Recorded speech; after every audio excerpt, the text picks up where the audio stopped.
phrasing. Ang theme and then ang phrasing. Imagine oncology patient day. Tama. Diba? So mas may explore pa po natin kung bakit important yung collaboration as well as yung innovation for the success of oncology treatments para sa ating mga pasyente. Importante, Doc, yung journey ng pasyente. Tama. At bukod doon, yung journey na carer. So mamaya si Menchi Auste will be talking about that. Kasama yan sa explore natin. At syempre yung journey nyo, Doc, bilang mga oncologist, ha? Palakpakan natin yung mga doktor. Lalo na yung oncologist. Syempre, ang prayer natin, huwag tayo kukonsulta sa kanila, di ba? Ayaw natin silang maging BFF. Ayan. Pero very, very important po ang ating pong araw ngayon. And in the audience, we have with us our brave patients and survivors as well as our media partners. Palakpakan din natin ang media Salamat po partners. sa pagpunta. Oo, importante, Doc, yung media partners kasi sa pamamagitan nila namin, di ba, we don't just preach to the choir. Diba? Lumalabas ang impormasyon na atin pong pinag-uusapan dito. And of course, we have patient advocates and healthcare specialists who will share valuable information and insights that can help advance cancer care in the Philippines. Tama ka dyan, Ms. Jean, So before we begin our series of discussions, of course, we would like to encourage all of you to engage with our speakers and our panelists later on by sending in your questions during the Q&A sessions. There will be Q&A sessions in between presentations. And to send your questions, please log into Slido. Alam niyo ba ano yung Slido? Taas niya ang kamay. O, kita mo, Doc, hindi ako nag-iisa. Oo nga. Kasi ang alam ko, Menti. Sino yung may alam ng Menti? Ayan. Parang yung mga edad natin na paghahalata. Okay. Slido na raw ngayon. So, please use the following steps. Using your smartphone, tablet, or laptop, connect to the internet via the hotel Wi-Fi or your mobile data provider. Once you're connected to the internet, open a browser such as Google Chrome, Safari, or Internet Explorer, and then type the web address www.slido.com. Or you can scan the QR code flashed on screen. O high-tech na talaga tayo, Doc, ha? To take you directly to the Slido site. Once you're in Slido, you will be able to send your questions via the Q&A tab. So mamaya, Doc, participate na naman lahat. Tama, pati po tayo, magka-participate. So, we would like to give you a chance, to scan the QR code para po nasa inyo na pong mga cellphones or tablets. Okay, so at this point, it is now our pleasure, to introduce to you the Medical Affairs Director of AstraZeneca Philippines. Let us all welcome Dr. Cyril Joseph Tolosa.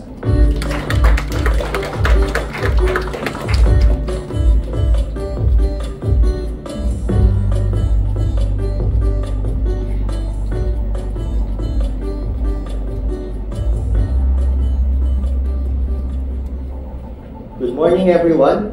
Thank you for coming today and blessing us with your presence in today's very important event. In the words of Bethany Hamilton, courage doesn't mean you don't get afraid. Courage means you don't let fear stop you. So today, as we gather to commemorate in this Cancer Patient Day, we honor the incredible courage and resilience of cancer patients, caregivers, and advocates. Our theme, Courage in Cancer, Transforming Patient Care through Innovation and Collaboration, encapsulates the spirit of hope, innovation, and partnership that drives us at AstraZeneca. First of all, I would like to acknowledge the presence of our keynote speakers, Mr. Walter Bacareza, of the Area Vice President for Northern and Central Luzon, and concurrent Vice President for South Luzon and NCR of PhilHealth. Dr. Beatriz Chaco, NICA Council Member. Our patient advocacy group leaders, Ms. Carmen Oste, Vice President of the Cancer Coalition of the Philippines. Ms. Karen Villanueva, President of the Philippine Alliance of Patient Organizations, Ms. Cara Magsanok Alipala, Founding President of I Can Serve Foundation, our cancer advocates, Dr. Francis Pargas, Senior Vice President of Health Finance Policy Sector and Official Spokesperson of PhilHealth, Mr. Alistair White, Deputy Head of Mission of the UK Embassy, Mr. Johan Lenefalk, Commissioner of Business Sweden Embassy, Dr. Josephine Tolentino, President of the Philippine Society of Medical Oncology, Dr. Gwen B. Agra, Director of the Institute of Pulmonary Medicine of the St. Luke's Medical Center, Bonifacio Global City, Dr. Marvin Mendoza, Member of the Philippine Society of Medical Oncology, Dr. Roger Velasco Jr., Philippine Society of Medical Oncology Outreach. At AstraZeneca, we have set forth a bold ambition in transforming cancer care to eliminate cancer as a cause of death. We are committed to transforming outcomes for people living with cancer through innovative medicines, powerful collaborations, and a purpose-driven team.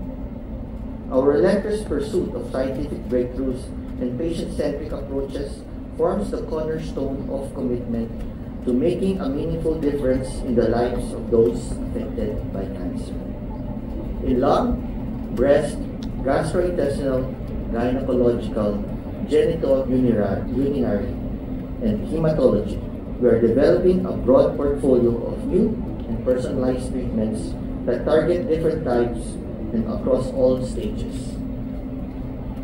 We recognize that achieving this ambition requires more than scientific innovation alone.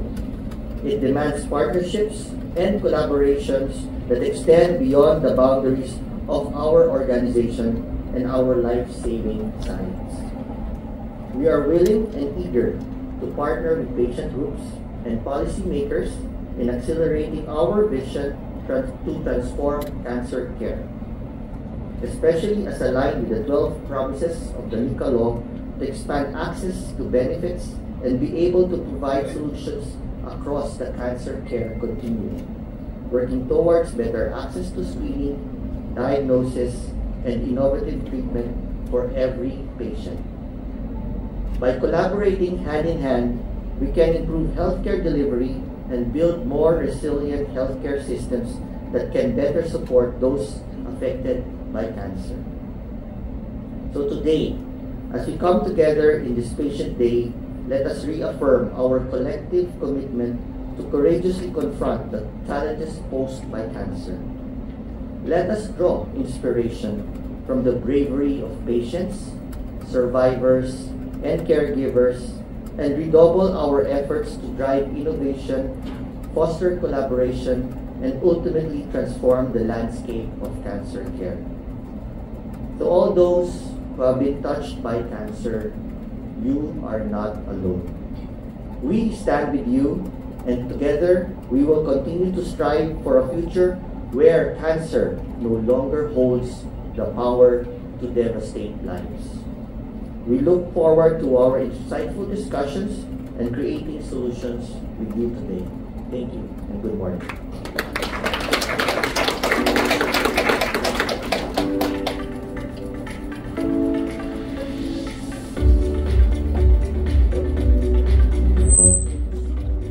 Thank you, Doc Cyril. Ganda naman ang mga sinabi ni Doc Cyril. Pero, Ms. G, parang sobrang formal natin, no?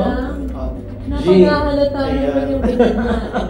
Parang sobrang formal natin, no? So we want to be able to have this forum po, no? Or itong ating gathering, no? To be as interactive as much as possible, as light as much as possible, no? For us to be able to, you know, freely discuss how different stakeholders, no, from patient advocates to caregivers to, of course, the societies, no, sa mga doctors din, no, kung paano tayo mas effectively makakapag-collaborate with each other.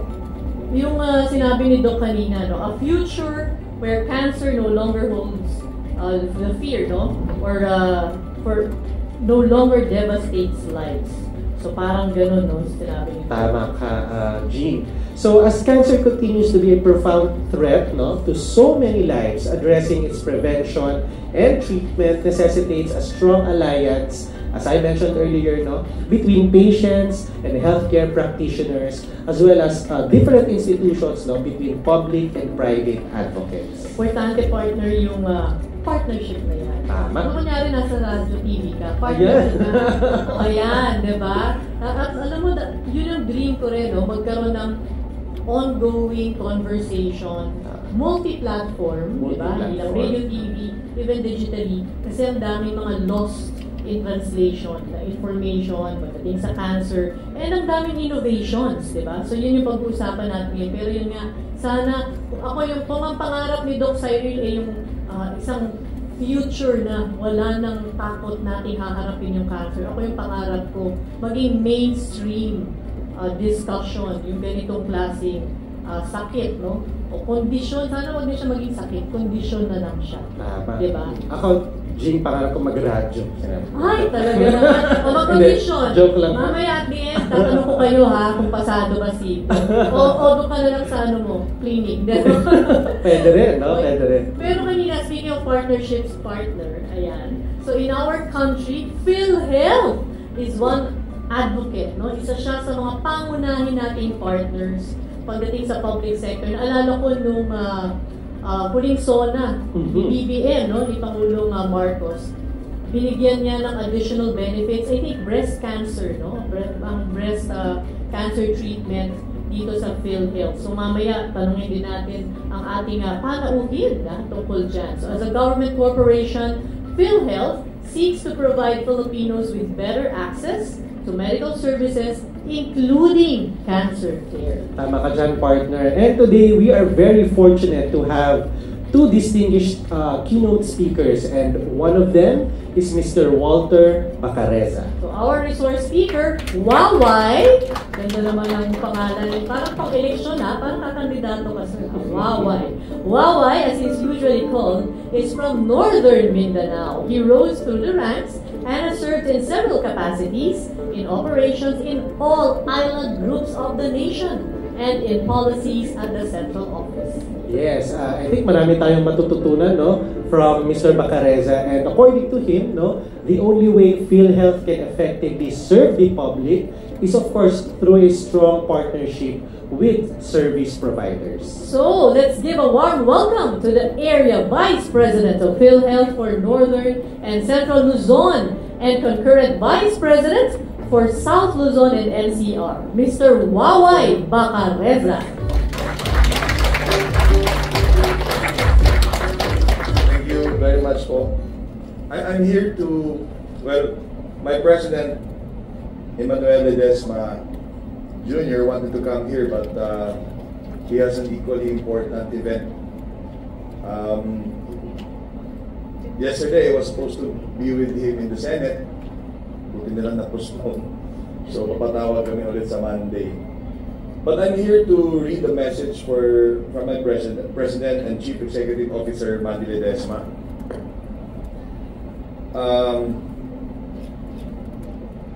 Good morning, distinguished guests, healthcare professionals, colleagues, partners, and friends. Of course, Ma'am Karen's there. Si Ma'am Karen, the former board member, now with PAPO, but former board member of PhilHealth. Doc Cyril, nice to meet you again. It is a privilege to share with you this important conversation on one of the most pressing challenges in healthcare in the Philippines, which is cancer. This disease affects millions of lives, families, and communities in our country, as it is one of the leading causes of death, second only to heart disease. The number of new cancer cases has been steadily increasing each year due to the fact that many Filipinos are diagnosed with cancer at advanced stages already, thereby significantly reducing treatment options and, sadly, survival rates. Yet for all the pain and challenges cancer brings, there is a powerful truth that we must always remember. Patients are not defined by their diseases. They are defined by the courage, their resilience, and their unwavering hope. Kaya saludo po kami sa inyo. Today, we focus on how we, as your PhilHealth, healthcare providers, insurers, innovators, and advocates can come together to support these brave individuals and transform their experience of healthcare. Our theme, Courage in Cancer, Transforming Patient Care Through Innovation and Collaboration, reflects both the spirit of the patients we serve and the path we must take to ensure their journey through cancer is met with compassion, responsive care, and collaborative action. But before that, let us take a moment to acknowledge the incredible courage of the cancer patients themselves and their families. Every day, they face not only the physical pain of their illness, but also the emotional and psychological toll it takes on their well-being as well as their loved ones. Yet, through this immense challenge, these individuals and families demonstrate an inspiring fortitude. It is this courage that drives us in our work. The work that we do in the public health system is not simply about treatments, policies, or reimbursements. It is about the people we serve, the patients who wake up each day with the hope that tomorrow will be better than today. It is about ensuring that they don't have to fight alone, but have a support system that is committed to standing with them every step of the way. In the Philippines, over 200,000 new cancer cases are recorded each year. And unfortunately, this number is only expected to rise. Despite the challenges, we have made significant strides in improving the accessibility and affordability of cancer care, particularly through some of the programs and initiatives led by PhilHealth. PhilHealth continuously strives to improve that cancer patients have access to necessary treatments. Here are some of the PhilHealth's key benefits and services.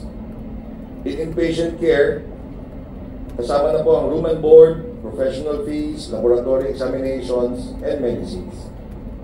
Outpatient care includes chemotherapy, radiation therapy, consultations. We also have Z-benefit packages. PhilHealth is steadfast in working to ease the financial burden for patients and their families, making cancer treatment more affordable and accessible through its PhilHealth Z-benefit packages for cancer. These packages are designed to provide greater coverage for high-cost medical treatments for certain critical illnesses, including cancer. PhilHealth's Konsultasyon Tama at Sulit, or Konsulta package, as we continue our collective journey to improve the healthcare system in the Philippines. One of the most powerful tools we have in the fight against cancer is early detection, which makes a significant difference in patients' prognosis, treatment options, and overall quality of life. That is why PhilHealth is committed to making early cancer detection more accessible to all Filipinos, especially those who may otherwise face barriers to care. The Konsulta package is part of the corporation's effort to improve access to healthcare and address the country's rising healthcare needs. Unlike curative healthcare packages that focus on treatment, Konsulta is designed to focus on detection, prevention, early intervention, and treatment of chronic diseases. Through this package, basic services regular consultations, health education, including cancer treatments, are made more affordable for all members. This is particularly important for individuals in remote or underserved areas, where access to healthcare services may otherwise be limited. We understand that many Filipinos are hesitant to undergo screening due to concerns about costs or the fear of receiving bad news. That includes me, ladies and gentlemen. However, the reality is that early detection can give us the best chance of fighting cancer. The Consulta package allows us to remove financial barriers and encourage more people to take proactive steps in managing their health. Consulta package covers breast cancer screenings, mammograms and clinical breast exams and ultrasound, cervical cancer screening, pap smears for women aimed at detecting precancerous changes in the cervix, colorectal cancer screenings, regular screenings for adults such as fecal occult blood test for early detection of colorectal cancer. All screenings, complete blood count for children for early detection of ALL or acute lymphocytic lymphoblastic leukemia is also included. By ensuring that more Filipinos can access these checkups, screenings, and consultation to the Consulta package, we are not just detecting cancer early, we are saving lives, reducing the burden of late-stage cancer treatment, and improving the overall health of our nation. Sir Mandy Ledesma encourages all our Filipinos, especially those who fall within high-risk groups, to take advantage of the Consulta package and make regular consultations. In fact, routine screening should be part of everyone's healthcare regimen, regardless of whether they have symptoms or not. Cancer may be a scary word, but we have the power to reduce the fear and uncertainty surrounding it. With the Consulta package, we are offering a solution that enables us to take better control of our health, prevent more severe illnesses, and give ourselves and our families the best possible chance for a long and healthy life. However, there is still much work to be done. The reality is that cancer care is complex, and the journey of a cancer patient is multifaceted, requiring a holistic approach.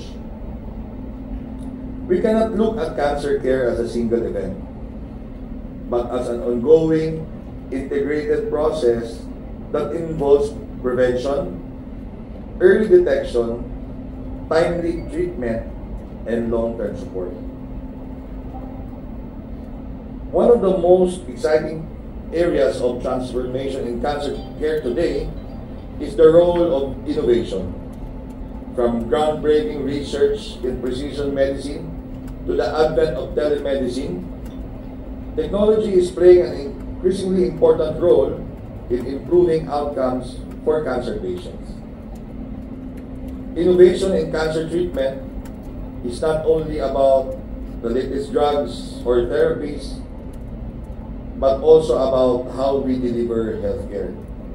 Kaya I'm reminded, Dr. Tolosa, of our conversation in Pasig that I'd like to see that parang portable laboratories that they were giving to the LGUs for early detection.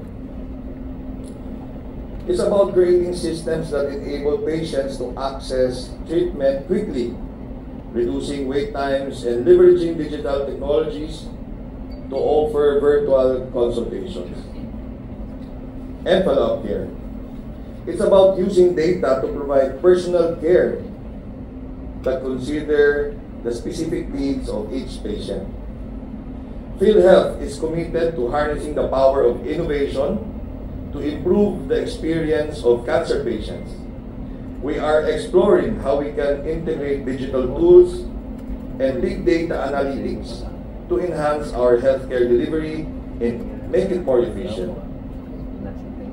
For example, we are working towards streamlining claims processing to reduce the financial barriers patients face. And we are continuously engaging with our partners to ensure that the latest treatment modalities are covered under our benefit packages.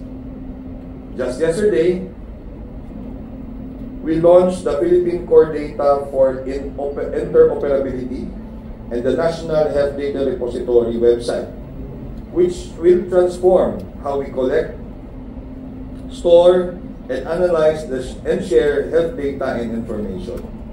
With these new tools, we can uncover valuable insights into health trends, identify emerging risks, and formulate evidence-based policies to tackle challenges.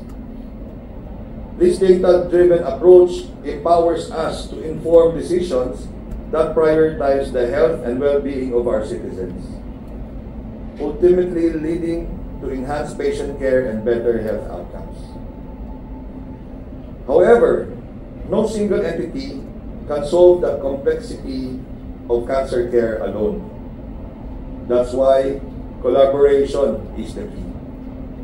We need the joint efforts of government, healthcare providers, NGOs, the academic sector, and patients themselves and patient groups to create a healthcare ecosystem that supports cancer patients in every way.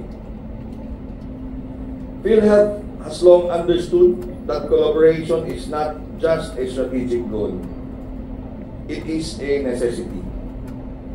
We are engaging with different sectors and organizations to expand the reach and effectiveness of our cancer programs. We are also working closely with patient advocacy groups like PAPO and all you guys to ensure that the voices of cancer patients are heard and their needs are met in the policies and services we offer. More importantly, I continue to urge and encourage our healthcare providers and facilities, both private and public, to partner with us in this mission. I invite you to become accredited and contracted with PhilHealth so that together we can build a more responsive, inclusive, and effective healthcare system for our patients. By working collaboratively, we can ensure that more Filipinos have access to quality healthcare when they need it most.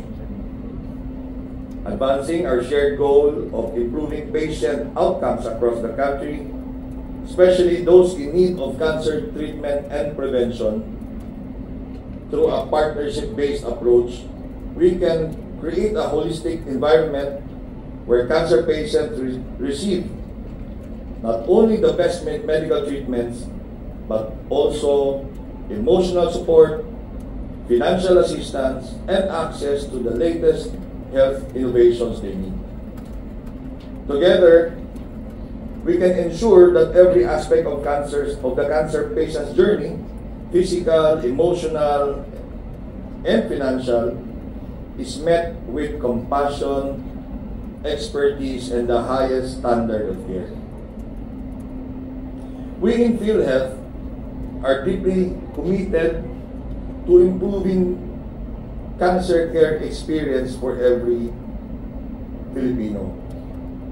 This is not just about expanding coverage for treatments, it is also about creating a system that surrounds cancer patients with a network of care that spans all aspects of their journey. Ito maganda.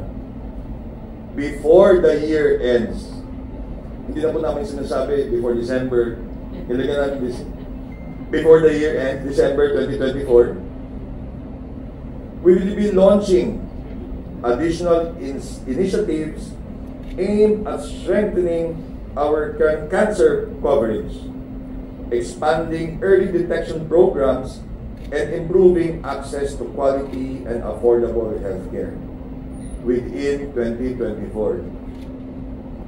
We are also increasing our investments in patient education to empower Filipinos to make informed decisions about their health and seek timely interventions when needed. We have a 24/7 hotline, which is, if you have a pen and paper, 8662-2588.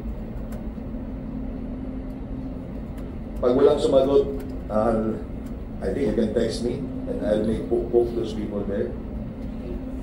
This number, this hotline is available to all members so they can be assured that they have access for the most accurate information about our services and benefits. We continue to work with healthcare providers, insurers, pharmaceutical companies, and patient advocates to ensure that we are meeting the needs of our cancer patients. We want to build a health system that is responsive to the unique challenges faced by those living with cancer and their families.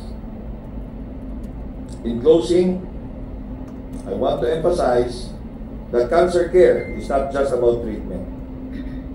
It is about compassion, dignity, and respect. It is about ensuring that every Filipino patient facing cancer feels that they are not fighting alone. Kasama niyo po kami. With innovation, collaboration, and commitment, we can transform the cancer care experience and give patients not just hope for a cure, but hope for a better and more supportive journey. Together, we have the power to make a difference. Let us move forward with courage, compassion, and collaboration to transform cancer care and give patients the care and support they truly deserve. Thank you. Mabuhay ang ating mga magigiting na cancer patients and survivors.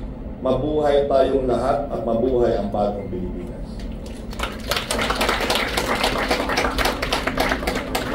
Ladies and gentlemen, that was the message of President Emmanuel Ledesma Jr., President and Chief Executive Officer of PhilHealth. But with your indulgence, I would like to give you some good news and some numbers that you can take home. Sa PhilHealth kasi, I'm sure you're watching the news, di ba? Bakit kayo na parang buwan-buwan binubugbog ang ahensya who is supporting you? Hindi po ako doktor, but I'm happy that Doc A should be here later to answer technical questions. But kami po sa PhilHealth, we are not more on the health side actually. We are in the health financing side. Pag nagkasakit kasi yung tao, napakamahal. Tama po yung Crucible ba yun? Ay, sorry man. Baka ibang corporation yun. Bawal talaga yung pagkasakit kasi ang mahal-mahal, di ba? Ang role po ng PhilHealth is to put in financial support. Kaya kami, Philippine Health Insurance Corporation.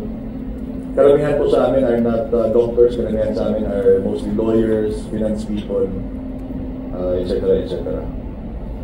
Ang chismis po sa PhilHealth is, may tatlong chismis. Mas maganda pag-usapan natin yung Marites, di ba? Una is that may nawala daw na 15 billion sa PhilHealth. Kaya malulugi ang PhilHealth and mamamatay na in 2 years. Naalala niyo po yung kwento niyon. Isa pa yung bakit ang taas-taas ng premium ng PhilHealth? Umabot ng 5%. of your gross income. Ano yung 90 billion na binalik sa Treasury?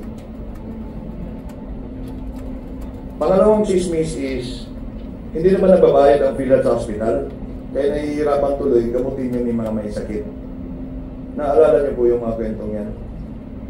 In fact, tinawagan ko po yung nakita ko sa PhilStar, sinabi daw nitong taong ito, that we owe 6 billion, tinawagan ko agad siya. What are the details? Eh, walang details nga eh. Bakit mo nilagay sa newspaper?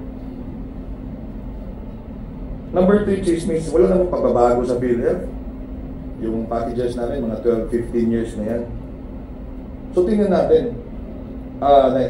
Okay, next slide please. So this is the story of the 15 billion, the 15 billion story. Meron po kasing yung PhilHealth, meron po kaming policy na when it comes, pag lumabas na po yung zombie or nuclear war, we will have to support the hospitals even if hindi pa namin na-process yung claims. Kasi the hospitals must run. Alam namin kasi magkano ang babayaran namin per hospital every year. Kasi 25 years na kaming nakatingin sa data nila eh. So, pag may emergency, like Zamboanga Siege, gagamitin namin yung interim reimbursement mechanism. Yung ina-advance namin yung bayad para tuloy-tuloy sila kasi hindi kami makapasok sa trabaho. So nobody will process your claims. We implemented it in Yolanda. I implemented it in Yolanda when I was assigned in Eastern Visayas. Kasi wasak ang buong Eastern Visayas, walang makapasok sa opisina, but the hospitals must be running. So somebody's got to buy so that they can buy medicines. Nung dumating si Marawi Siege, Taal Volcano, in-implement din namin yan. Pero dumating si COVID to our shores. Wala namang nasirang mga infrastructure, but I think that it was the biggest emergency worldwide. Tama po ba? That's why we have to implement the interim reimbursement mechanism worth 15 billion. So, ang chismis, ninakaw na ng mga executives, etc. Malulugi na ang PhilHealth. So, ladies and gentlemen, I would like to report to you that your PhilHealth funds is intact. Wala pong nawalang 15 billion. Everything to the last peso is accounted for. Thank you very much po. And dinayan na po ni COA. In fairness to Sir Mandy, when he arrived in PhilHealth, mga 99% na yan eh. So sabi niya, hindi natin, we will not tell the public until it is 100%. So in a few months, kasi yung 1%, ang hirap i-liquidate kasi some hospitals closed down.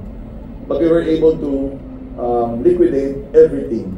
14.97, nandyan yung ano. So yun po ang nangyari. Okay. Next. Actually, ang nag-implement ng IRM because of COVID was General Morales. I respect that guy. He is a combat general. But when the hula bahu, the 15 billion was lost, they were all removed by President Duterte. Sabi ni President Duterte, mayroon ba talaga nawalang 15 billion? Palitan na niyan lahat. So he appointed a very respectable person. I believe he is the best investigator in the country because he used to head the National Bureau of Investigation. O, sino pang magaling mag-investigate? Yung NBI. A lawyer and an accountant. So, sabi ni President Duterte, hanapin niyo yung 15 billion kung may nawala. Nakita ni Attorney Gira na walang 15 billion. But andyan pa rin yung COVID. We cannot go to the hospital, to the offices to process the claims very fast because pag nagkasakit kasing isa nun, inubulang, lahat ng claims processing unit will shut down. Di ba?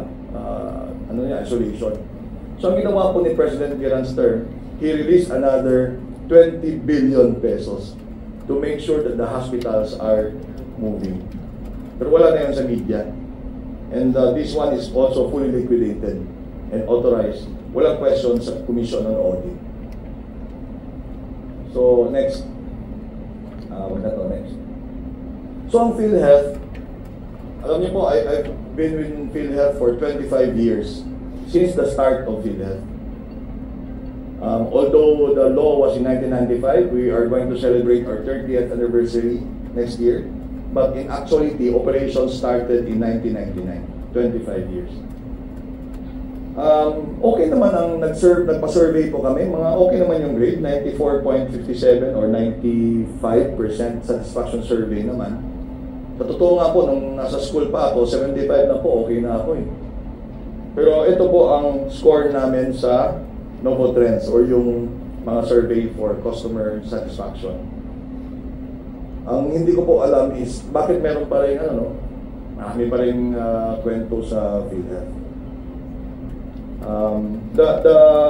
In the word insurance kasi, para sa akin, the most important syllable there is sure. Yung mula na walang pera, pag nagkasakit ka, andyan kami, etc. etc. Kaya pag nagsabi, walang kwenta ang PhilHealth, parang nagre-red alarm ang radar ko. Okay, next.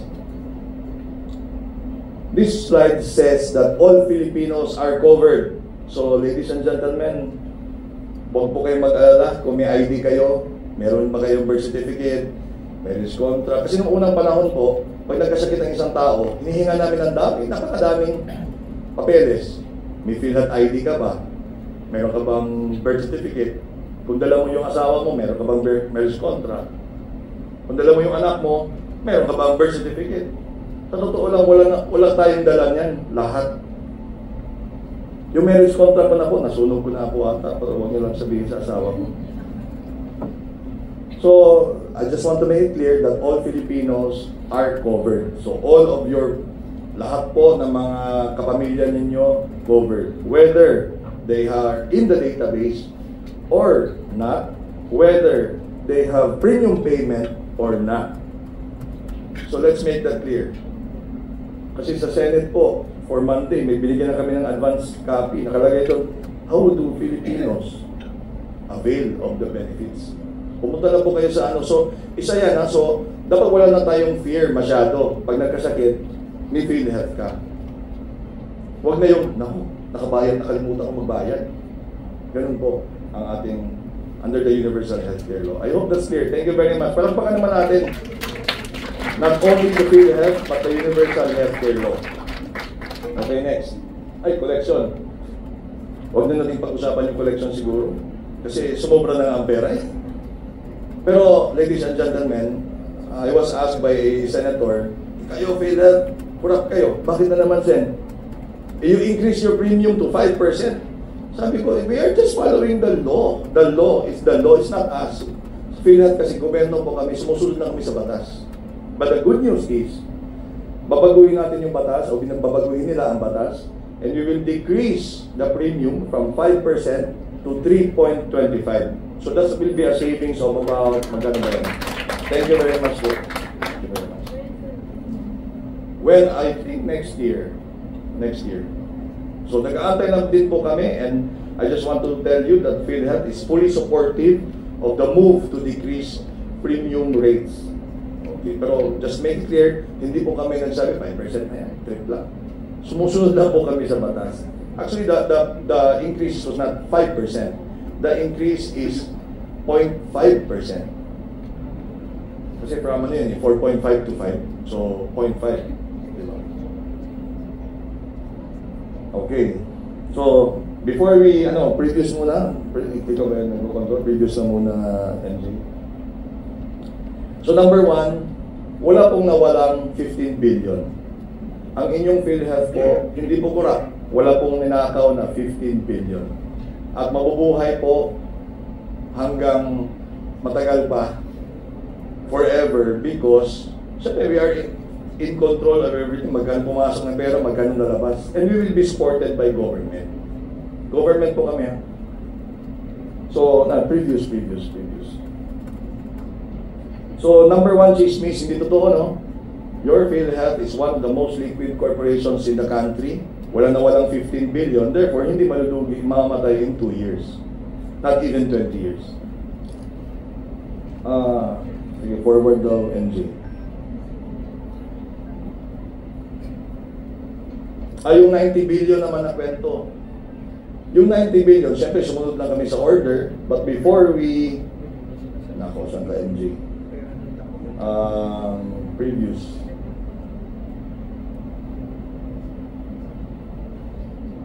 Yung 90 billion naman po, before there was an order for us to give it to back to Treasury. So hindi namin ninakaw, binalik sa gobyerno. But before we followed that order, we had it cleared by the Commission on Audit, the OGCC, or the Office of the OGCC, Government Corporate Council, and the GCG, or the Commission on Government and Control Corporation Commission. So cleared na kami doon. So we followed the order. We're just soldiers. Now whether that is tama or hindi, let the Supreme Court decide. So nasa Supreme Court na po, we will wait na lang po, baka masubjudice po tayo. So dalawa lang po yan. Pag sinabi ng Supreme Court, ibalik, di balik sa amin, no problem. Pag sinabi, huwag na ibalik, marami pa po ng pondo. Ano ba bang gusto mo? Next, chismis.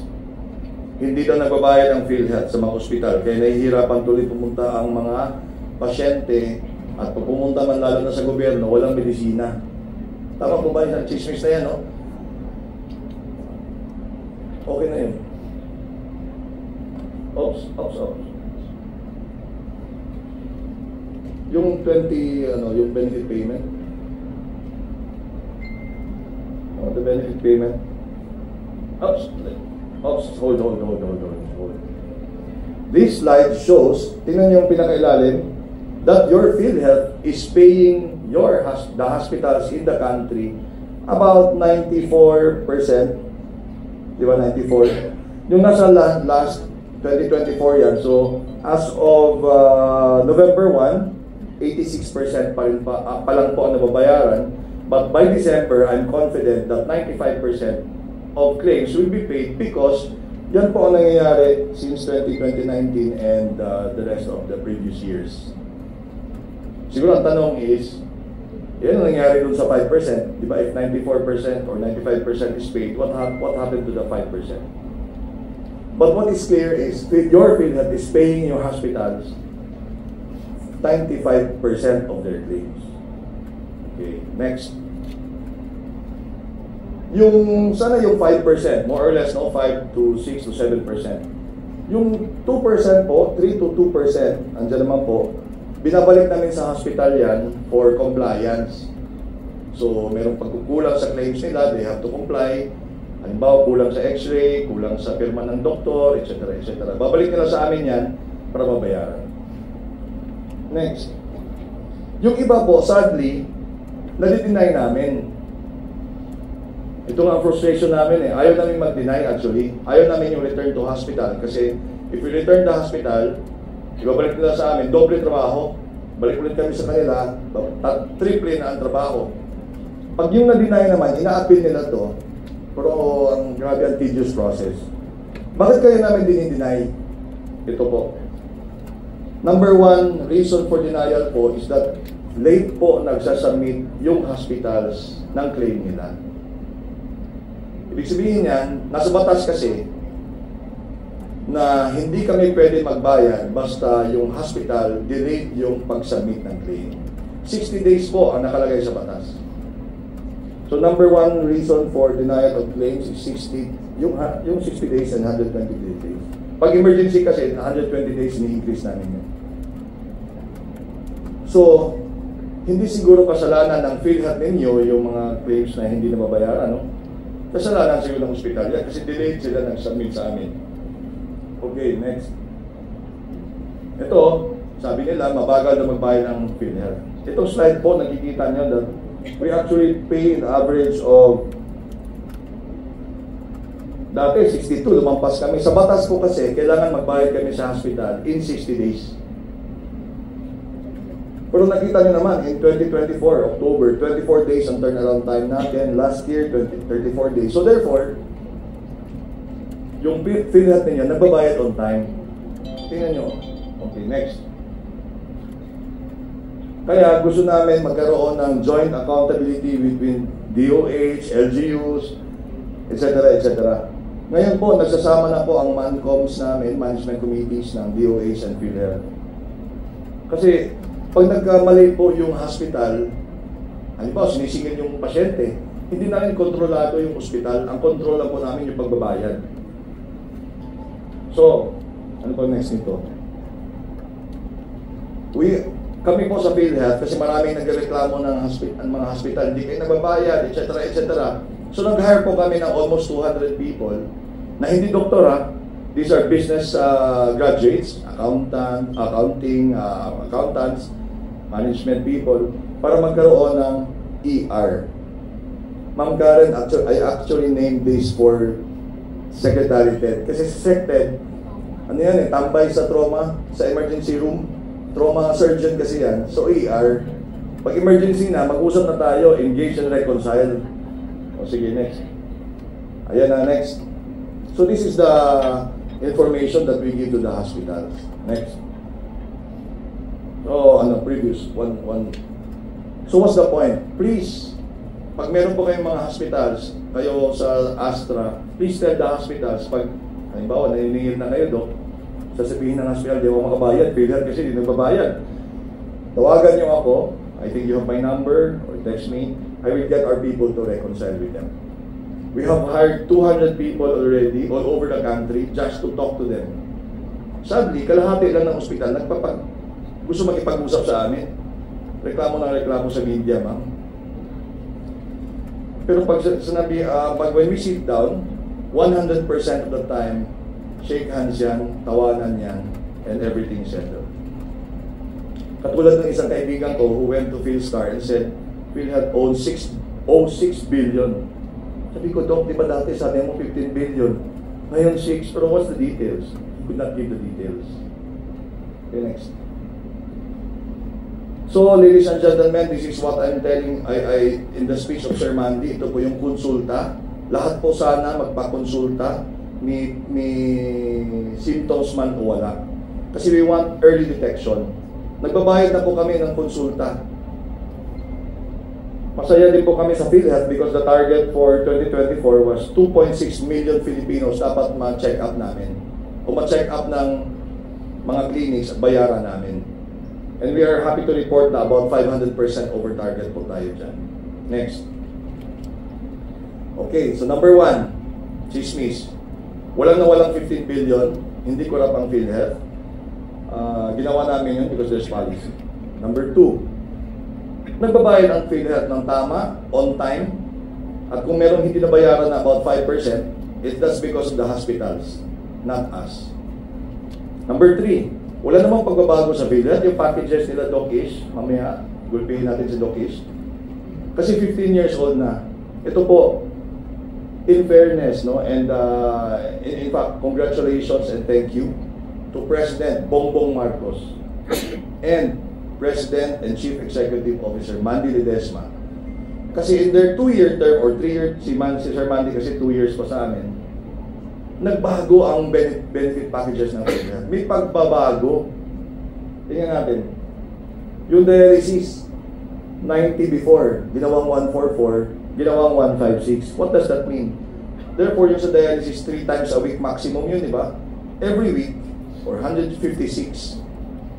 or 53 days ba, 53 weeks ba, 52 weeks in a year, covered na po ng PhilHealth.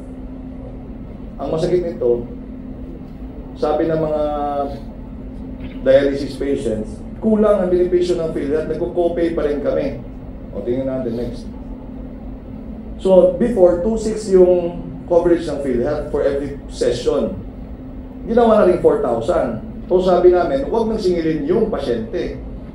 Inagreklamo pa rin yung mga, kulang yung 4,000. O, di ginawa namin 6,350. O, sana, huwag na nilang singilin ang mga pasyente. That means, at 6,350 support for every session, that's almost 1 million support for every dialysis patient every year. Next year, another million. Next year, another million. Next year, another million. Sa totoo lang po, wala po akong 1 million sa bangko ko. So, pag nagka-dialysis ako, alala na yung iba. Di ba?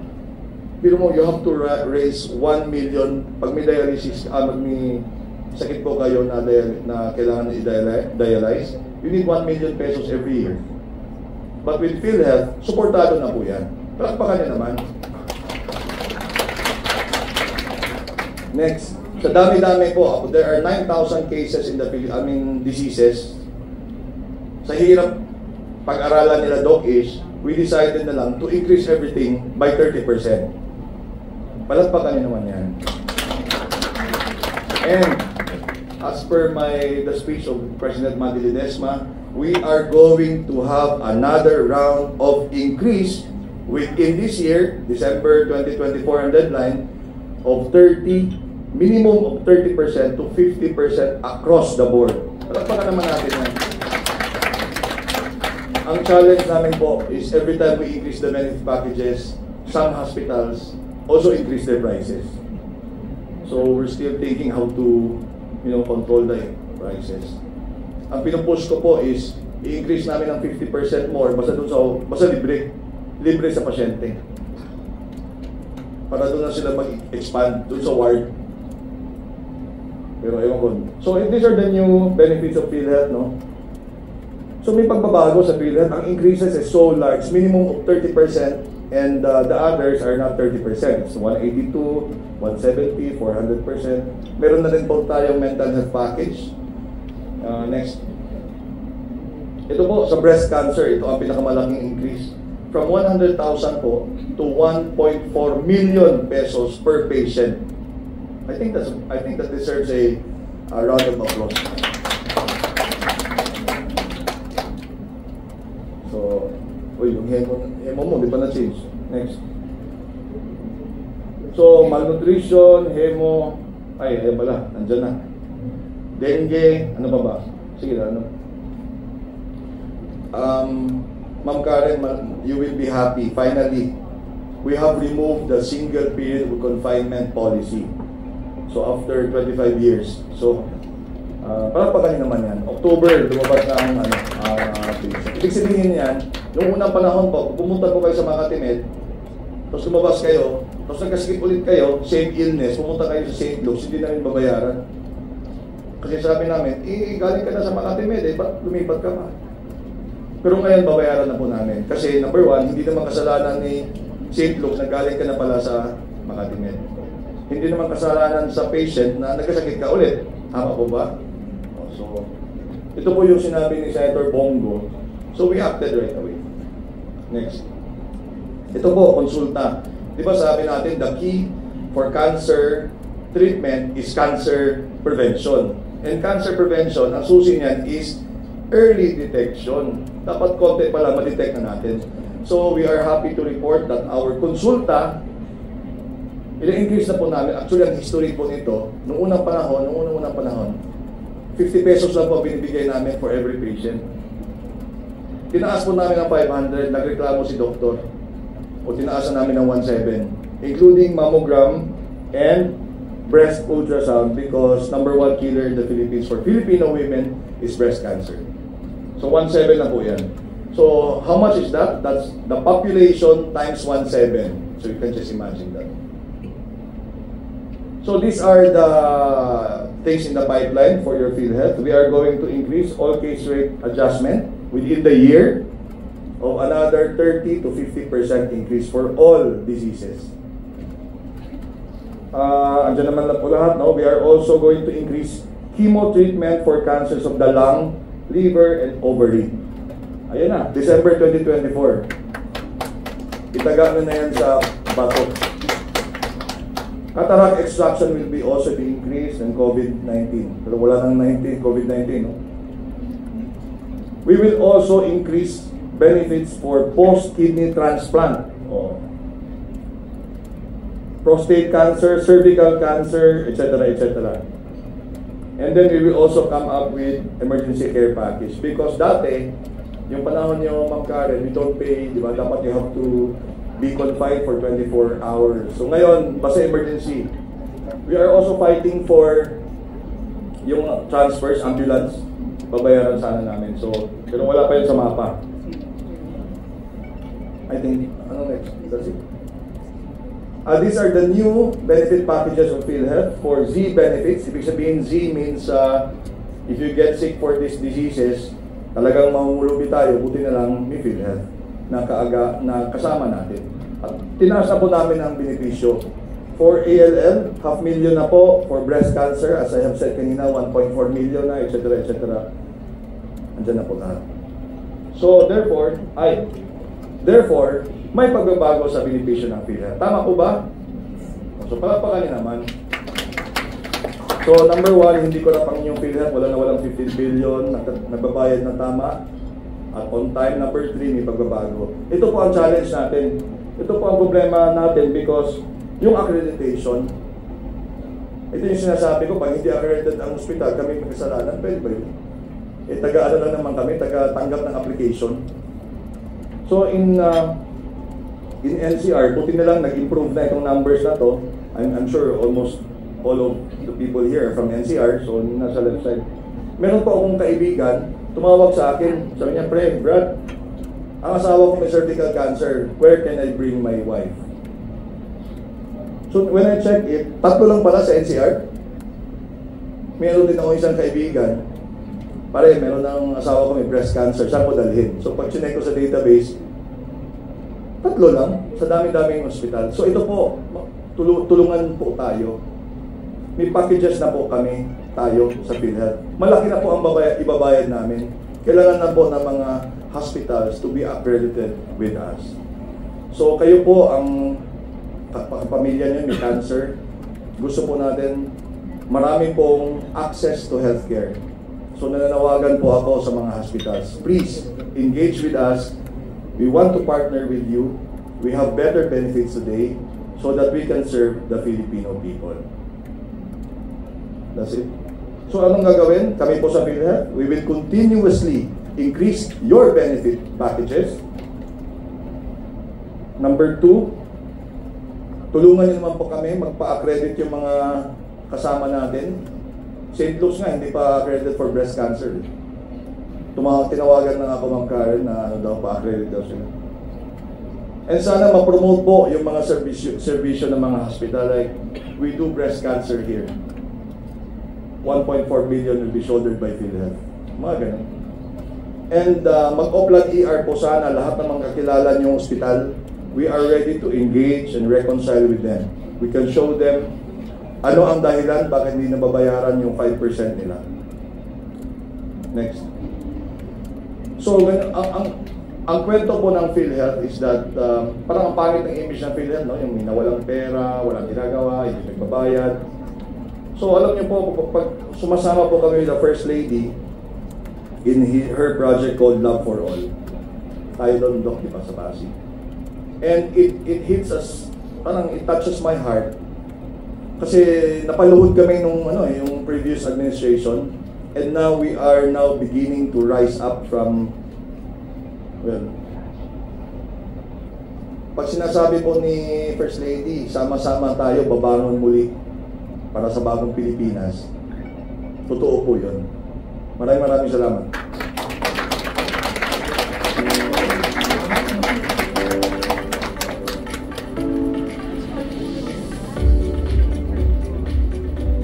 Doc, anong masasabi mo doon?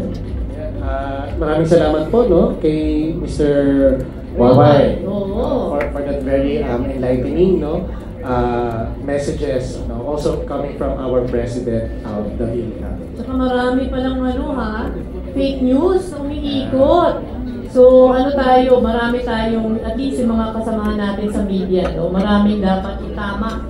Pero pinaka gusto ko yung mga good news ni Waway at ng PhilHealth, no, pagdating sa mga coverages.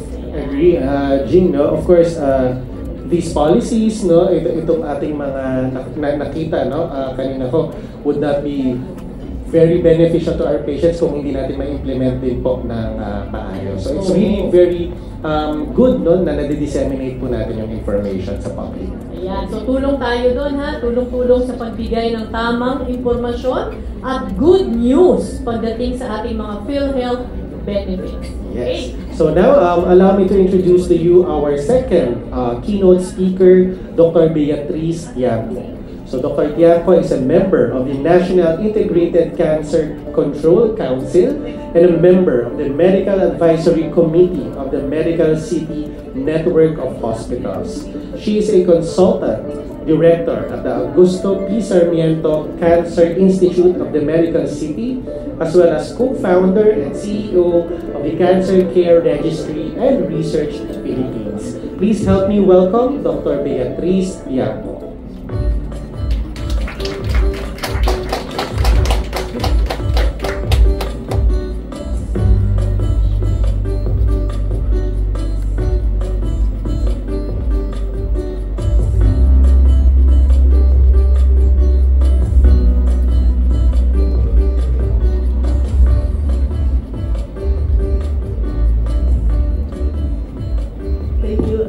Magandang umaga po. Medyo maliit po ako kaya paki-check na lang ng slides at hindi naman po ninyo ako kailangan makita. Pero ang title po ng aking talk ay Vital Role of Hospital-Based Cancer Registry in the Management of Patients. No? Parang yung title pa lang medyo boring kasi wala akong good news na katulad ni Sir YY na maganda pakinggan no, lahat ng nagawa in the past 2 years na unti-unti naman umaabot sa pasyente. So pagka po front end, the one that's facing the patient, mahalaga talaga yung mga ganitong balita. Ang Hospital Cancer Registry po kasi medyo back end yan. Pero mahalaga din kasi ang common sa salita sa PhilHealth at saka sa Hospital-Based Cancer Registry, aside from the word patient, would be the word hospital. So kasi po, nasa hospital po ang karamihan ng data. Kasi po, ang pasyente, nadadiagnose lang po siya na may cancer pag pumunta siya sa hospital at magpa-biopsy. So, very important po, both for reimbursement and for gathering of data and for improvement of public health and for policy development, yung pag-gather ng data. So, yun po ang main purpose ng pagkakaroon po natin ng isang hospital-based cancer registry. So, each person or each patient with cancer has a health journey and a story to tell. And normally po, makikita natin po sa slide na to kung ano po ang dinadaanan ng isang pasyente mula po sa bahay, sa kaliwa, na may symptoms, papunta pong health center, papuntang laboratory para po magpa-diagnose kung meron ba ang sakit o wala at ano ang sakit. Papuntang hospital, so basic cancer hospital or sa susunod kung hindi po kaya ng basic cancer hospital or cancer center, mga kailangan ng advanced treatment or advanced machinery, mapupunta po sa mga advanced comprehensive cancer centers. Pero mas maganda po siguro pagka po gawin natin totoo, gawin ang kwento ng slide na ito. So, thank you po kay Franz. Kung pwede ko po sa i-request na ikwento niya sa atin ang naranasan niya sa kanyang journey sa mga steps na nadaanan niya sa slide na to. Okay lang. We will share the stage. Kanina ko lang po nakipakiusapan si Franz. Maraming salamat. Ngayon, ako na lang paano na, ano ang una, pakilala ko na Franz, sino ang pasyente? Hello po, ako si Franz Kenneth De Jesus. Patient po is my dad that was diagnosed ng lung cancer stage 4. Ano ang una ng symptom? Nasa bahay pa kayo? Ano ang una niyang naramdaman na, ay, teka muna, there's something wrong? Basically po, hindi po kasi yung kasama niya sa bahay. But since I'm the only son, so ako yung nagmamali sa kanila kahit pa paano. Based po sa kwento ng sisters ko ay yung loss of balance. Pag po nagmumotor si daddy, medyo pumapaling sa kaliwa yung katawan niya. Tapos, doon po nila sinabi sa akin, pacheck up niya si daddy. Sa unang din, he does motorcycles as for a living? Factory worker po. But since yung pagdadrive niya po, since angkos niya si mami pag umalis po siya. Doon niya po natin siya. Parang home service din ng magulang Opo. yung paggamit ng motorcycle. So, nung hindi na siya makabalance, hindi na siya makamotorsiklo. Doon na nag-umpisa yung mga problema. Not just physical health, pero sa kabuhayan din siguro. No? So, anong una nilang pinuntahan? Itong drawing na to, yung pangalawa sa... Sino una nilang healthcare worker ang pinuntahan para matulungan sila ma-identify what's wrong? Ano po kami, dumirekta na po agad kami sa hospital. Since meron po akong pinsan na nasa hospital, doon po kami nagpa-consult. Okay lang nalaman sa hospital. May kawayan doctor po, sa Bulacan po. Sa Bulacan. Ano siya, siguro, parang secondary hospital, ilan beds? Anyway, parang sounds like talaga siya, kasi hindi na siya NCR. Opo. So, doon sa hospital na yun, gumawa ba sila ng mga lab test na nasa gitna? Blood test po, CT scan, MRI. And then, based on the initial lab test kung sa Bulacan, doon ba nalaman na cancer na siya? Wala pa po. Nakitaan lang po siya ng bukol sa left side of the brain, hindi ko po sure. May bukol na agad sa Opo. brain. Kaya yun daw po talaga yung nag-cause bakit. Kaya pala nag-lose yung Parang siya na-stroke. Opo. May nakita bukol sa brain. Opo. Okay, tapos paano naman nasabi na galing pala sa lungs? Ano po bali, pagtas po namin magpa-CT scan na advice po kami na MRI. Tapos doon din po mayroon daw po mas malinaw since na MRI. Doon po nakita ko ano yung procedure na gagawin. Nung galing po kami sa may kawayan doctors, sinuggest lang po kami na pumunta ng UST hospital. Tapos doon po, nag-undergo po kami sa OPD. Tapos nakilala po namin doon yung doktor na mag-opera sa kanya. Doon na po, after ng operation, doon na po nalaman na may cancer na po sila. Pag sinabi mong inoperahan, yung brain ba niya inoperahan o yung lungs? Brain po. Nag-manifest lang po sa... lung cancer po siya, kaso nag-manifest daw po sa brain. Umakyat. So, ang operation niya, brain surgery. Okay. Tapos yung, nabiopsy ba yung lungs niya? Okay. So, dun mo, sa drawing na yan, makikita mo na may secondary hospital in Bulacan na nailangan ng better treatment modalities. Diagnostic modalities. Kaya napunta siya sa UST kung saan meron naging tunay na diagnose siya based on biopsy. And doon na rin siya nagamot. So how long ago did this all started? Last year na po. Last year. Okay naman si Mama. Physically, ang laki po ng pinagbago. Kaya makikita niyo din po mamaya sa Okay. I don't want to enter to. Pero tanongin natin siya, nagka-problema po ba kayo sa PhilHealth? Sa PhilHealth. So yung personal ninyo? Wala po. Good thing din po na may diniscuss si Sir about sa PhilHealth. Talagang isa yung PhilHealth sa tumulong sa amin financially. Ayan, wala ka na. Hindi ko ito planted ha. Talagang kanina ko lang siya yun. Pero thank you very much, Lance. And I just want to talk and later we'll listen. Maraming salamat. Palakpakan natin. Kasi nag-share po siya ng story.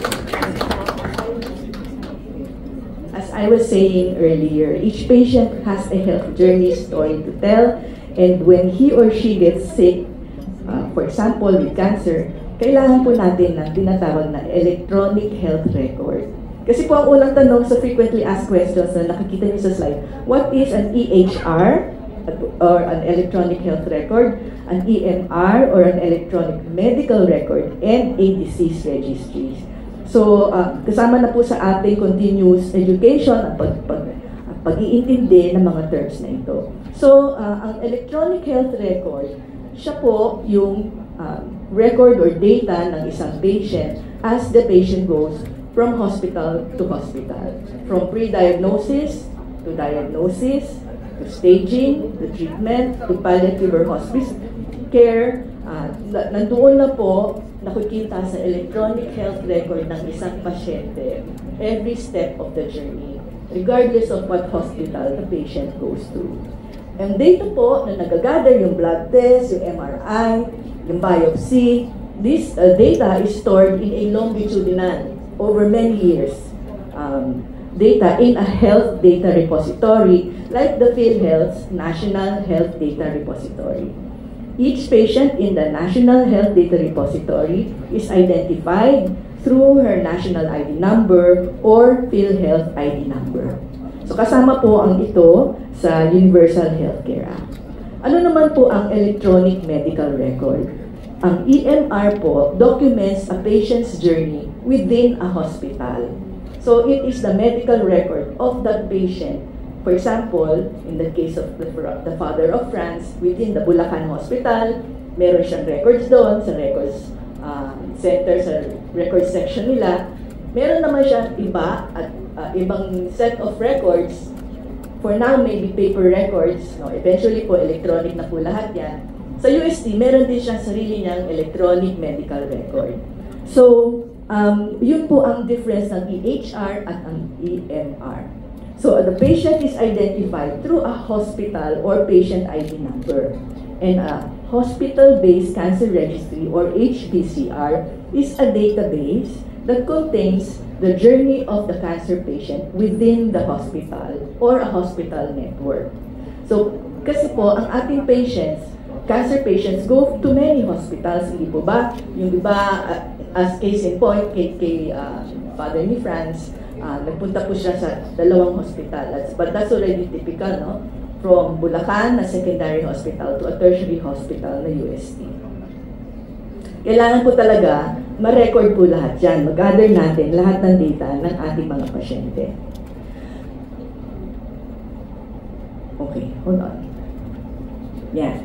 So a cancer patient's health journey brings her to several clinics or hospitals, and the data generated within is documented in at least 3 repositories in this country. Number 1, the NHDR or National Health Data Repository, where her PhilHealth number is used to identify her. Second, the HBCR, where her hospital ID number and PhilHealth number can be used to identify our patient. And third would be the hospital-based cancer registry system, where her PhilHealth number is used to identify her and where her various HBCR registry numbers can be used to cross-check her identity.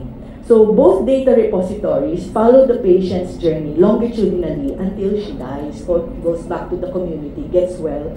And this is the only way important population-based outcomes can be properly measured and analyzed. Kasi po, although it's very important for an individual patient to have his or her data gathered, CBC, MRI, biopsy, and discussed on a one-to-one basis with the doctor, imagine how much more we would know or understand about the illness, for example, lung cancer, if all the data of all lung cancer patients were gathered in one database. Iba-iba po kasi ang sakit ng cancer, lalo na, even in just one cancer primary, hindi naman po lahat kumalat na sa brain. Yung iba, nasa lungs pa lang. Yung iba, smoker ang pasyente. Yung iba, hindi. So, kung maintindihan po natin ang sakit and how it can develop or it can be prevented in a population of patients, yun po ang value ng pag-gather ng data, not just from one patient, but in consolidating them in a database and analyzing them from a higher point of view. So, our next slide is an example of a hospital-based cancer registry system. The Cancer Care Registry Philippines was actually SEC registered in February of 2017. Wala pa po ang National Integrated Cancer Control Act noon. Pero po, ako po ang isa sa 2 founders. Kami po ng kaibigan ko na IT professional ang nagtulong-tulong, nag-collaborate para po gumawa ng isang hospital-based cancer registry system. Our vision is towards better healthcare for the Filipino cancer patient, and our mission is every preventable cancer averted, every screenable cancer detected, and every cancer patient counted. Because by the time in 2017, I had been in practice for over 20 years, every day, facing patients with questions that I could not answer because we did not have the data. I could understand and look at the data of an individual patient, but when the patient starts asking me, for example, your dad, Franz, kung nagpunta kayo sa kliniko at tinanong niyo sa akin, sa hospital na to, ilan na po ba ang mga pasyente na may lung cancer na unang nakita sa brain. And that's important to know.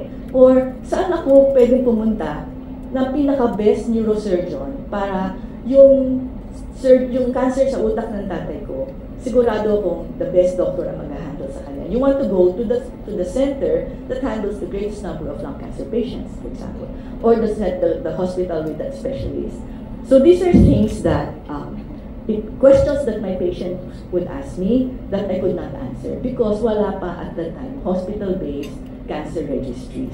So the need was there, and it has grown to actually today 14. No? So how many hospitals contributed to the 2017 to 2022 Central Hospital-Based Cancer Registry, or KPH? 25 actually. You see here the listahan of the patients. Yung mga naka-blue, yun po yung mga hindi po sila DOH pero public hospital, specifically PPH. Yun pong yellow, yun po yung mga DOH Comprehensive Cancer Centers. At yung green, yun po yung DOH Non-Comprehensive Cancer Hospitals. In the year 2022, sorry, that's 2021, the blue font, 2021 Cancer Census in 25 CarePH hospitals. In that year alone, there were 12,839 newly diagnosed cancer patients in these 25 hospitals. And so what are we going to do with this? No? It's centralized, it cannot be identified, a single patient cannot be identified. So de-identified na yung data. So wala po tayong problem sa data privacy. So ano po ang value na pagkakaroon ng ganitong data? For each hospital in this row, they can see, so in per month, ilang pasyente nila may cancer na na-diagnose. Meron din po kami data regarding every year, ano ang pinaka-common cancer na nakita sa hospital ninyo, ano ang stage. Although, I must confess, nung inaral po namin yung 6-year experience namin, umabot na po kami ng 60,000 patients, 25% lang po ang may staging. 75% wala pong staging.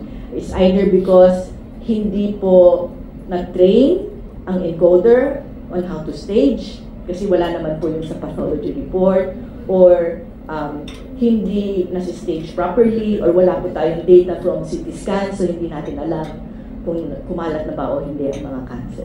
But these are the things that we have learned over the past 7 years, and I think it will help when the Philippines, under the NICA law kasi, ang mandate po ng National Integrated Cancer Control Act is for the Philippines to have a hospital-based cancer registry to be managed by or run by the Philippine Cancer Center.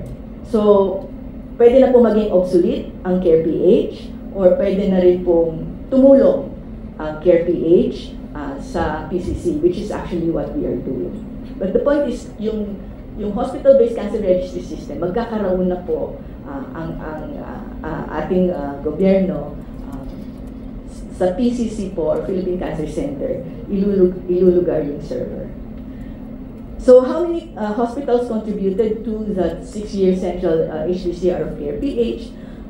Ito po, makikita po ninyo yung mga NICA DOH designated cancer centers. Hindi po lahat kasama sa CarePH, yun lang pong mga red fonts. So, it was not the ambition of CarePH to do what the PCC is actually doing now.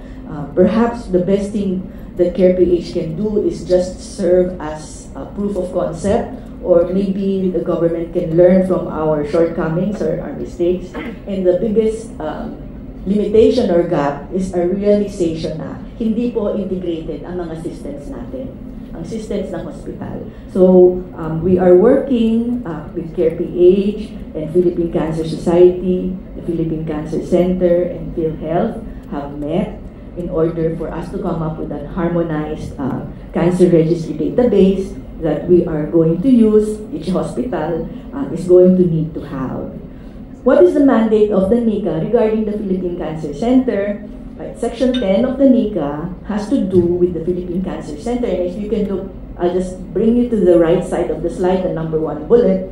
Submission of cancer registry data to the DOH through the Philippine Cancer Center shall be a requirement for the renewal of a license to operate of a clinic or hospital. This is the next slide will show you what is the mandate of the NICA regarding hospital-based cancer registries. Article 8, Section 28 to 30 of the NICA has to do with the cancer registry and monitoring system. So yung Section 28 po establishes the National Cancer Registry and Monitoring System, which is population-based and which is also being established now through the National Integrated Cancer Control Council working with the Philippine Cancer Society. Yung Section 29 says that every hospital, including clinics, shall have its own cancer registry, and the registry must record the personal identification of cancer patients, cancer type, treatment received, and its results, and other data that the DOH may prescribe. So, our sample patient, papasok na po yan sa Hospital Cancer Registry ng UST at ng Bulacan. Bahala na po yung system na mag-identify ng duplicates. Maiiwasan yan by iisa lang naman ang PhilHealth number niya kahit ibang hospital. That's one way that the data can be clean, no? So that we are sure na one time lang pumasok sa central database ng PCC each cancer patient diagnosed within a particular year. So, yun po ang mandate ng NICA regarding hospital-based cancer registries. Section 30 stipulates that cancer is now a reportable disease. And so your hospitals or doctors or caregivers are required to report to the DOH that this particular patient has cancer. And that's probably best done through a hospital-based cancer registry. But if hindi sa hospital na diagnose or sa bahay lang, maybe it will have, the onus will be on the caregivers in the community to be the ones to report to the DOH na meron silang pasyente with cancer. What is the relationship of the Philippine Cancer Center, the HB Hospital-Based Cancer Registry System, and the PhilHealth National Health Data Repository? So, nabanggit po din ni Sir YY earlier the importance of big data, the importance of gathering data, not just for cancer, no? PhilHealth will gather data for all diseases, for all citizens of the Philippines. It's all going to go into a huge database to be housed in PhilHealth, and this is going to be called the National Health Data Repository. For PhilHealth purposes, not for PhilHealth, but it's going to be used for reimbursement. It will help help the PhilHealth make sure that all the important data necessary for eventual public policy is going to be entered. That's why they will be very strict in the completeness of the data that the hospitals enter into their hospital cancer registry and into their into their database which they will also push towards the PhilHealth National Health Data Repository. Ang National Health Data Repository po, kukunin po nila yung data from the electronic medical record. Remember, electronic medical record per hospital. Meron po hospital number, the journey of the patient within that hospital. Huhugutin po yan ng PhilHealth. So, mandated now or required, I guess, in a way that every hospital at some point must have an electronic medical record system. So, kung paper-based po, pwede po rin naman po gawing digital. Ibang hospital po, ini-scan nila. Pero they will still have to enter their data into the harmonized health data repository form. So, I don't know yet how that's going to be done, but certainly may learning curve na naman po yan. So, mahalaga po yung mga ganitang fora para po ma-engage na po, not just the patients, but other stakeholders. So we will all transform into a digital practice, which is required by current standards, good standards of healthcare, and which is going to improve definitely the care for our patients. So maybe I'll just skip this because that's a little bit already more for hospital owners now. So what is the status of the PCC HDCR system? So the good news po is tuto na rin po tayong to work together and to collaborate. Dati po, lalo na nung COVID, no, hindi pa po tayo pwede magkita-kita, although may Zoom naman noon. Pero since the past 2 or 3 years, as given by the example of Sir YY, ang daming changes.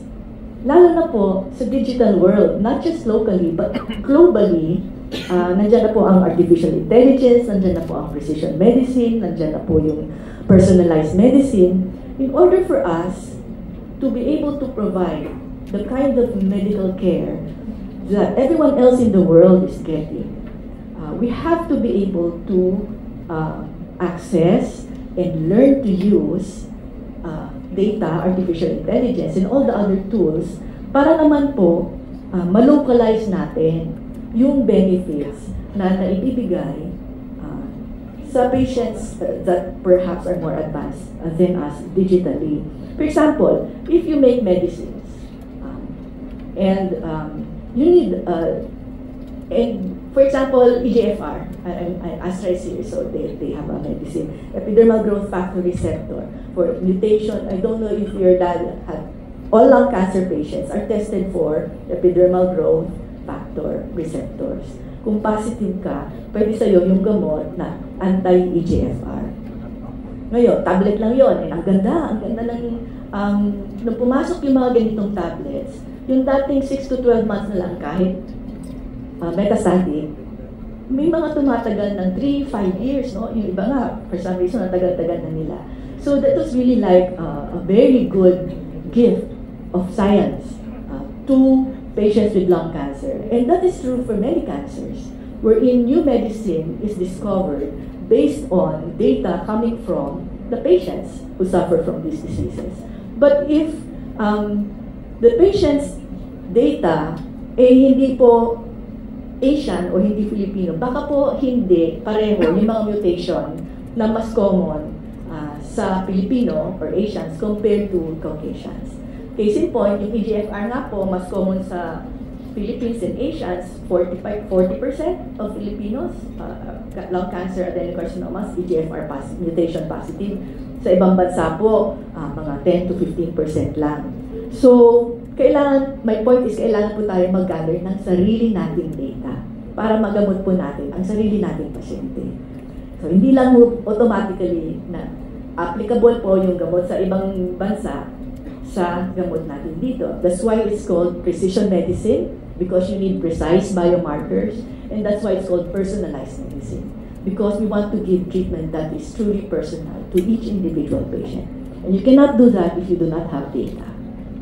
And data can only be managed and analyzed if it is centralized, if it is placed in a database that is that speaks the same language from all the different hospitals. So that's the value of what happened here, wherein we were able to agree on a harmonized data collection form para pare-pareho na po yung data na kukunin ng lahat ng hospital. So these are the next steps, no, towards the mandate of the National Integrated Cancer Control Act.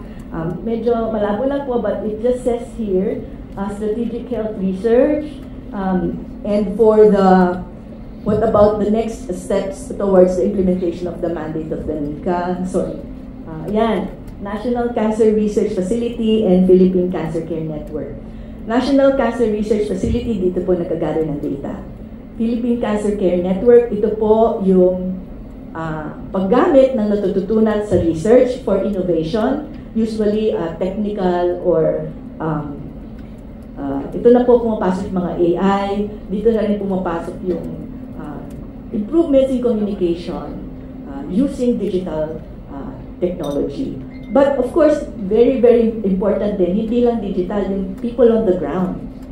Yung navigators natin, these are the people who make up the Philippine Cancer Care Network. And this is what the NICA, the council, Ma'am Mench and I, our members, are really working hard on, because we know how valuable this will be in the improvement of cancer care. So ito lang po, para po tayong team, no? Na kanya-kanyang trabaho, pero in the end product is that LifeBulb either is an innovative product that you will invent from the data that we are gathering, or something more practical and real is a patient who has better health outcomes, because we have to learn to work together and collaborate, which is really the main purpose of this particular meeting. So how can we all contribute towards having a relevant hospital-based cancer registry that will lead to better health outcomes for cancer patients? That's the dream, diba? Better health outcomes. That's why we're all here. That's our common goal. And I think you are already helping, contributing by being here, by listening to what Sir YY said, and then going back to your own hospitals, and to your own patients, and to your family, saying, mali po yung chismis, wag po kayo ma-discourage, kasi nakaka-discourage, hindi po ba? Pag naririnig po, anong ginawa nila sa pera namin? Ano bang, bakit ganon, no? So, you can help improve the communication, get rid of fake news, tell them what's true, tell them the good news. Kasi Pasko na. And then, ang saya naman, no? Pagka, before the year ends, napakalaki na ng benefits na makukuha. Pwede ka na magpunta sa more than one hospital if you are readmitted, even for the same disease.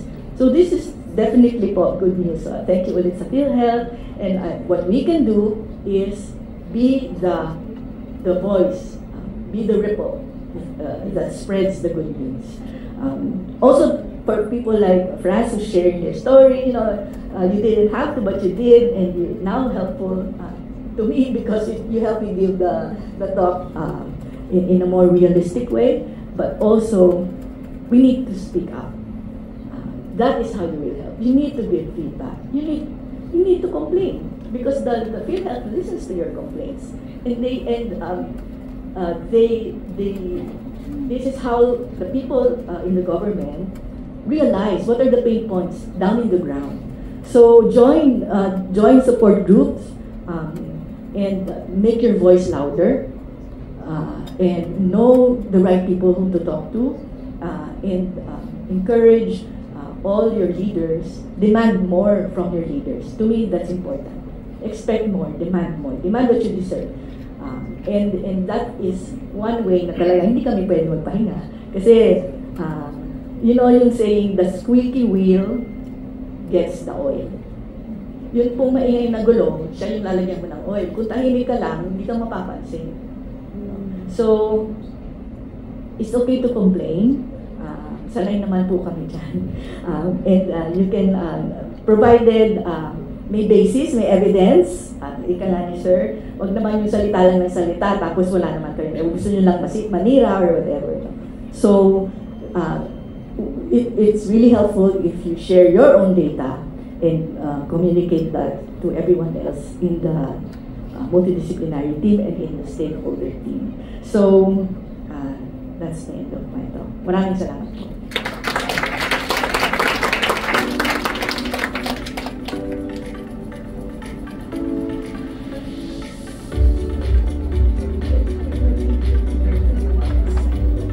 Thank you, Doc Beatrice. And for now, we will already... Yeah, I invite you po, no, to take your lunch. So the afternoon session, or the continuation of the lectures po, no, will resume after 13 minutes. So we will have a working lunch, Doc, no? So yan ang best news for today. Lunch is served. Ayan. So see you later. See you later.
Sige po, interview lang muna kay Doktora.